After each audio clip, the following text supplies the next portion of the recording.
Okay, the most important part of making bread is making the starter, keeping the starter very active so that it'll rise in the amount of time necessary to be able to get it done before you go to the movies. So, what you do is you take the starter, which I keep in a mason jar, and generally I keep about 1 to 2 cups in there. And in order to feed that, to keep it active, 2 things that I do. I keep it in the refrigerator most of the week, and when I go to bake, the night before, I take it out of the refrigerator and let it come back to room temperature.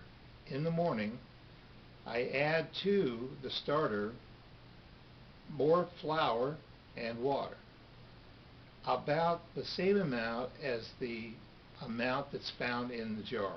So if you have, say, a cup in the jar, then you'd add a cup of flour and about 2/3 of a cup of water, and that depends on how thick you want to keep the starter. Starter should be like extremely heavy pancake batter.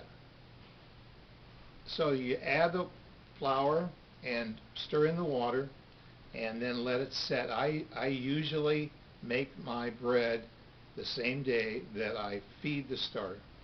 You don't have to. You can do it the next day, or if you have very active, the starter is very active as it is, don't need to feed it.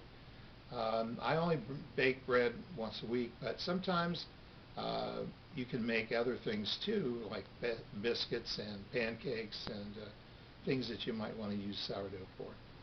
So if there comes a point where you have too much of the starter in the jar, then I dump it out. I run it down the sink to try to keep it manageable so that you don't have so much in there that you have to put 2 or 3 cups of flour to keep it active. So once it's active, then I use it that same night or the next morning, close enough, and then I put it back in the refrigerator. You can leave it alone for probably 2, maybe even 3 weeks. It's still active, but it's pretty slow. And at the point that you leave it 3 weeks, you definitely have to feed it and keep it out until it becomes active. You'll know when it's active because it's very bubbly.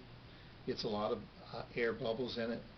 And before you use it in the bread or in biscuits or whatever, make sure that you stir it with I use a knife to be able to get down in the jar and stir the bubbles out so that it doesn't give you a false reading on the amount that you use. And that's that simple.